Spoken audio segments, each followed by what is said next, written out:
Hello everyone, and welcome back to another video.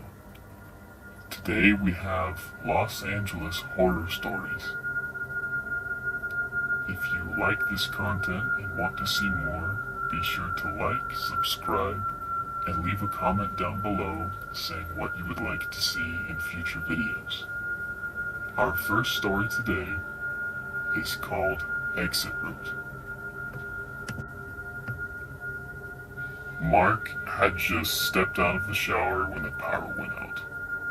His phone lit up the bathroom counter with a deafening emergency alert. Evacuate now. Wildfire in your area. He froze, water dripping from his hair onto the cracked tile floor. Outside, the faint orange glow he'd noticed earlier had grown into an oppressive blaze creeping down the hillside.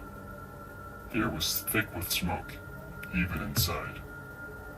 He threw on clothes and grabbed his worn backpack. Essentials: wallet, keys, a half-empty water bottle.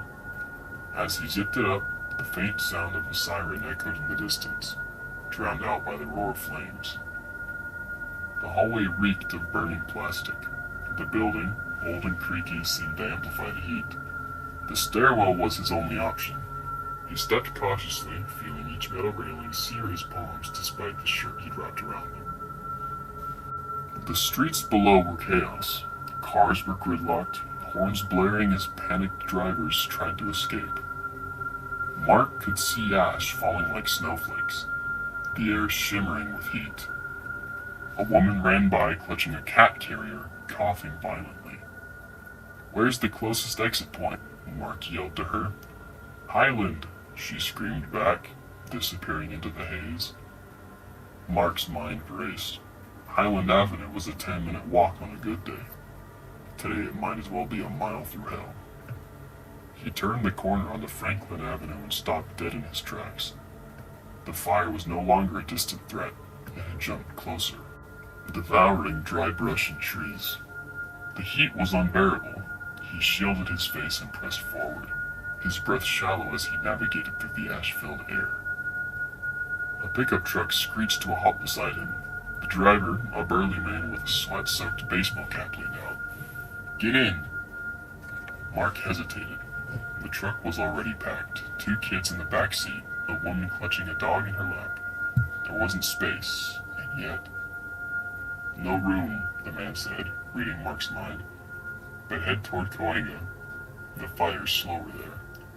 Mark nodded, muttering a shaky "thanks" before sprinting toward Cahuenga Boulevard. The smoke thickened, and Mark's lungs burned with every breath. He passed an overturned shopping cart, its contents spilled across the sidewalk, and an abandoned bike, its tires melted to the asphalt. A figure emerged from the haze, a man dragging a suitcase.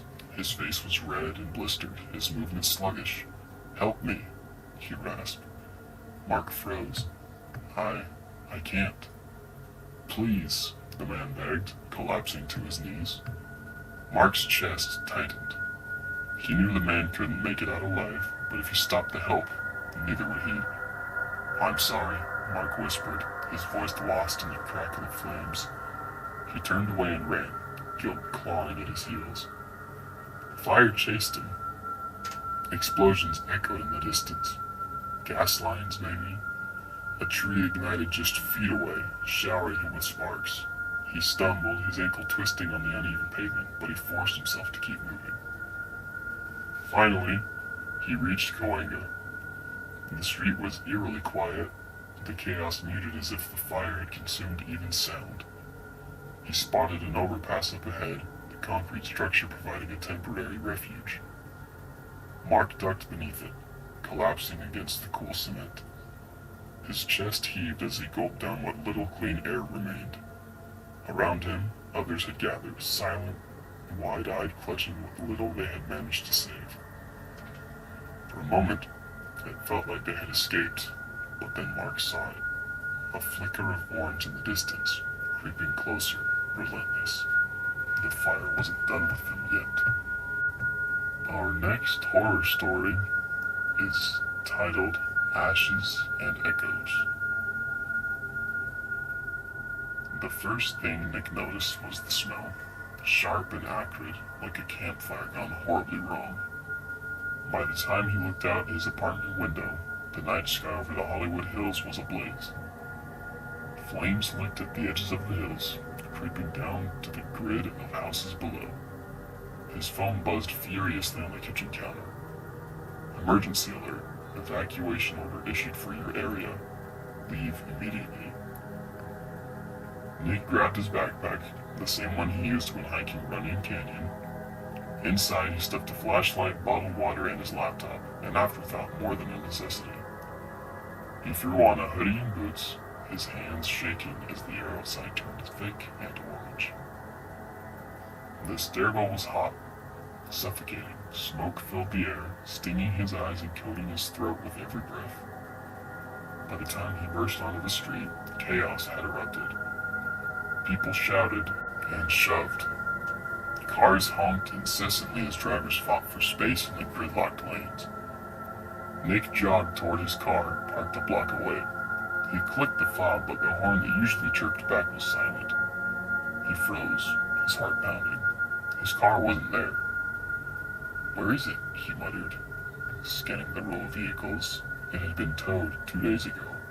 He'd forgotten to pay the permit renewal. A siren wailed in the distance, but it was drowned out by the roar of the fire. Nick cursed under his breath and started running, weaving through the crowd. As he turned onto Franklin Avenue, he noticed a strange calm, a street devoid of people. The fire loomed at the edge of the horizon, embers drifting in the air like dying stars.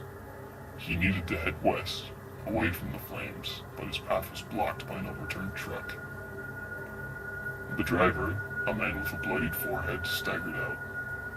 "Don't go that way," he rasped. "It's everywhere." "What do you mean?" Nick asked, his voice cracking. The man didn't answer. He stumbled past Nick, clutching his side. Nick hesitated, then pushed forward. He couldn't afford to stop. The heat intensified as he approached Highland Avenue. The air shimmered, and his vision blurred. Shadows danced in the periphery of his sight. Figures he assumed were other evacuees, though they moved strangely, almost gliding. He called out to them, but they didn't respond. They disappeared into the smoke as quickly as they'd appeared. The fire moved faster than Nick expected, its reach spreading like a predator stalking its prey. Every street he turned onto seemed blocked. Cars abandoned, debris strewn everywhere. His chest tightened, the realization dawning there was no clear way out. Panic clawed at his throat. He thought of calling for help, but his phone was useless. No signal, no lifeline. Finally, he found himself on a narrow path cutting through a cluster of backyards. The sound of crackling wood and shattering glass followed him. The fire's advance relentless. His legs burned from exertion, his lungs begging for clean air. The shadows returned, this time closer. He swore he could hear whispers. Low, guttural, unintelligible. They seemed to beckon him deeper into the maze of fences and trees. "No," he whispered to himself. "Focus. Just keep going." But the path ended abruptly at a sheer drop. A small canyon divided the neighborhood. On the other side, safety seemed possible. The hills sloped downward, where the flames hadn't yet reached. He gauged the distance, his pulse hammering. It wasn't far, he could make the jump. Nick backed up, inhaled deeply, and sprinted toward the edge. He leaped, his body weightless for a brief, fleeting moment. He landed hard, his ankle twisted beneath him. A searing pain shot through his leg, but he didn't stop. He dragged himself forward, away from the inferno. The whispers grew louder, almost mocking. He turned his head, expecting to see people or creatures, but saw nothing.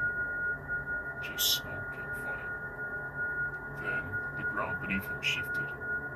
The hillside gave way, a landslide of ash and debris pulling him down. He clawed at the dirt, screaming as he tumbled.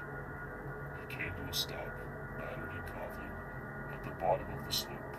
His body refused to move, every muscle screaming in protest. Above him, the flames loomed, their glow illuminating the dark. For a moment, everything was silent. Then he saw them, the figures, not shadows, but people, among what once were. Charred and twisted, their faces frozen in expressions of agony. They surrounded him, their forms flickering like the fire itself.